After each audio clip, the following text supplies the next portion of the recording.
Welcome to my channel বন্ধুরা, আরতি রান্নাঘরে তোমাদের সবাইকে স্বাগত। আজকে আমি বানাবো মাংস, পাঁঠা মাংস নিয়ে আসে আর হচ্ছে রাত্রিবেলা রুটি। আজকে রাত্রিবেলার পাঁঠা মাংস আর রুটি হচ্ছে খাবার আজকে আমাদের। তো আমি দেখো এখানে আলুগুলো কেটে নিয়েছি, ছোটো ছোটো আলু ডুমডুম করে কেটে নিয়েছি। আলুগুলো ভালো করে ভেজে নিব লাল লাল করে, কারণ আলু মাংসের মধ্যে দিলে না ভাজলে ভালো লাগে না, সেই জন্য আমি আলুটা আগে ভালো করে ভেজে নিব। এখানে দিব একটু হলুদ, একটু লবণ দিয়ে ভালো করে ভেজে নিব।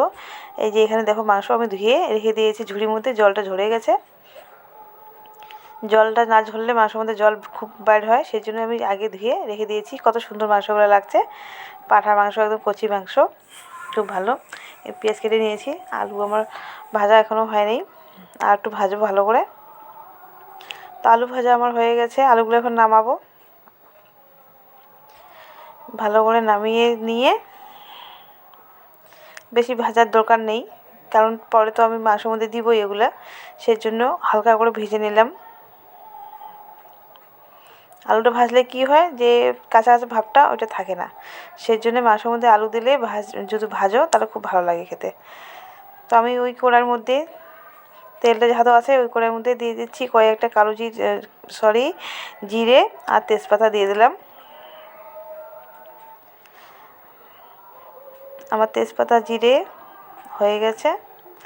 এবার আমি এখানে দিব এটার মধ্যে পেঁয়াজ কেটেছি, পেঁয়াজগুলো দিয়ে ভেজে নিব।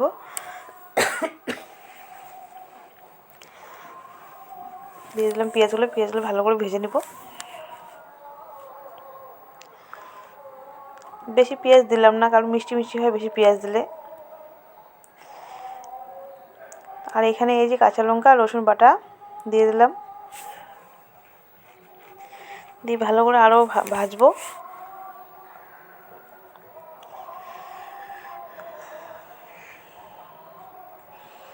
কারণ এখানেই গলে যাবে, এটা কষিয়ে নেব ভালো করে।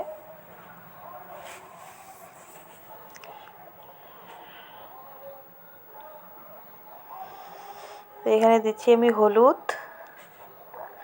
হলুদটা দিয়ে দিলাম আগে, তাতে কালারটা খুব সুন্দর আসবে।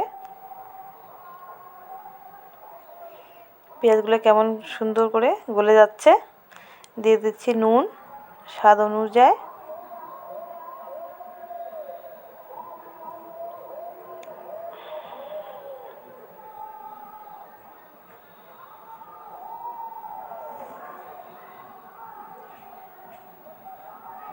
তো পেঁয়াজগুলো আমার অনেকটা গলে গেছে,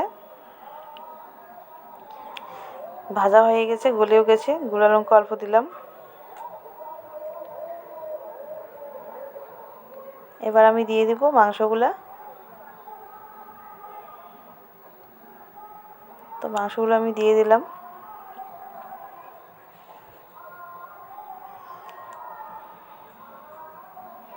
ভালো করে নেড়ে নিব।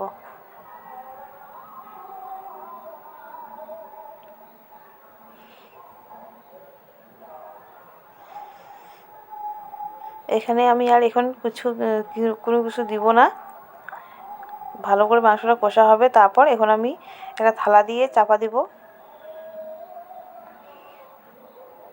তো দেখো মাংসটা কতটা ইসে হয়ে গেছে, মানে মনে হচ্ছে সিদ্ধ হয়ে গেছে কষাতে। আরও মাংসটা কষতে হবে।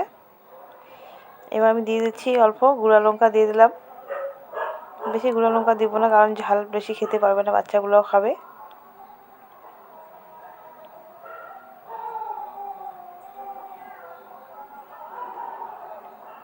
কষা আমার হয়ে গেছে, কত সুন্দর লাগছে দেখতে।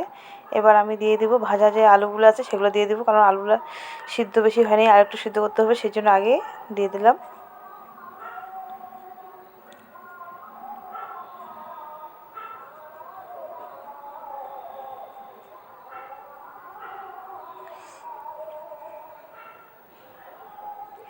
আমাদের বাড়িতে পাঁঠা মাংসটা কম হয়, খাসি মাংসটা একটু বেশি হয়। খাসি মাংস সবাই খুব পছন্দ করে বাড়িতে আমাদের। তো বন্ধুরা দেখো মাংস আমার হয়ে গেছে। আর এই যে রুটি, গরম গরম রুটির সাথে স্যালাদও আছে, স্যালাদে আমি দিয়ে দিচ্ছি